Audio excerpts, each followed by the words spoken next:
आज के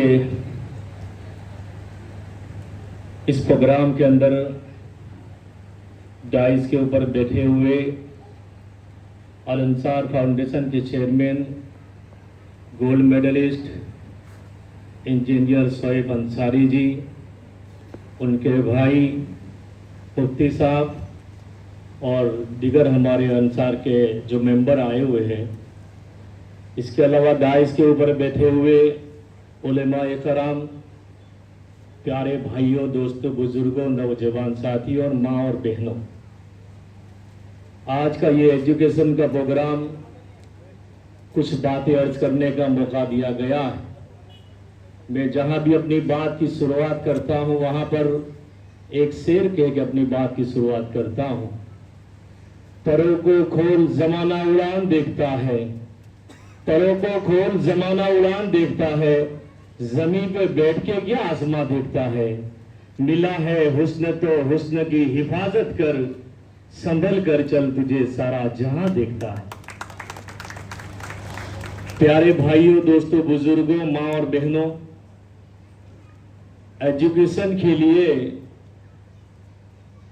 आखिरी 5 साल से हम लोग अलग अलग शहरों में जाकर, छोटे मोटे गांवों में जाकर, कौम मिल्लत के बच्चों के मुस्तकबिल के लिए जहां पर हाई स्कूलें हैं, कॉलेज है, वहां पर हमारा जाना होता है। जहां जहां हम देख रहे हैं हर साल कौम के अंदर में एजुकेशन की जो प्यास लगी हुई है, वो इस 38 डिग्री सेल्सियस तापमान के बीच में आप लोग बैठे हुए हैं। इसे ये पता चलता है कि कौम अब जाग चुकी है। और मैं हमेशा हमारे कौम मिल्लत के जो रहबर है उनसे मैं ये गुजारिश करता हूं कि जहां भी ये प्रोग्राम होते हो वहां माइक पर आकर कभी यह ना कहे कि मुसलमान एजुकेशन से बहुत पीछे, ये रटन करने की अब जरूरत नहीं है। इनके हौसले को बुलंद करने की जरूरत है, इन्हें मायूस करने की जरूरत नहीं है। हमारे बेटे बेटियों को किस तरह से आगे बढ़े उस हौसले देने की जरूरत है।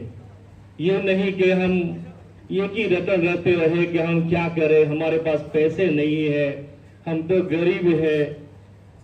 यह जो गरीब वाला जो शब्द है वो नहीं आना चाहिए।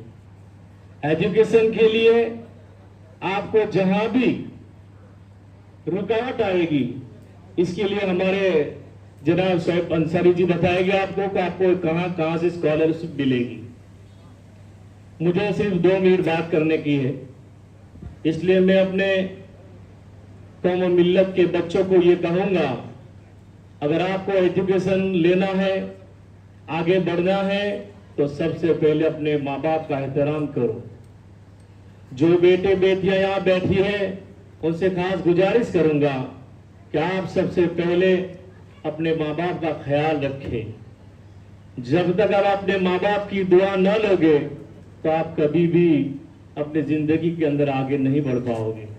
इसलिए मेरी खास आजीजाना गुजारिश है बच्चों से कि सबसे पहले अपने माँ बाप का ख्याल रखें, उनकी हाँ में हाँ रखें, उनके सामने कभी आंखें निकाल कर देखे नहीं, उनके सामने ऊंची आवाज से बात नहीं करें। ये बहुत जरूरी है हमारे बच्चों के लिए।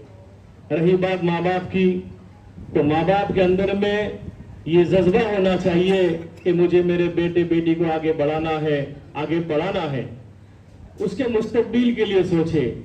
माँ बाप कभी अपने बच्चे को इस तरह से झिड़क न देवे कि तू क्या करेगा, तेरे से कुछ नहीं होगा।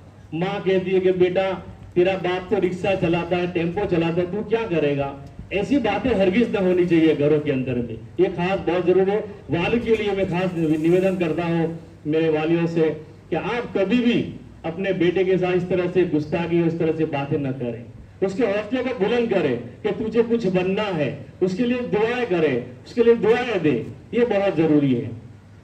बस मेरी बात को यहाँ खत्म करते हुए मैं आखिर में एक शेर की अपनी बात को यहाँ पूरी कर रहा हूं कि कदम ऐसा चलो कि निशा बन जाए, कदम ऐसा चलो के निशा बन जाए, काम ऐसा करो के पहचान बन जाए।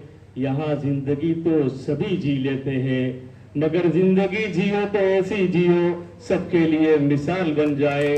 बहुत बहुत शुक्रिया आप सभी का।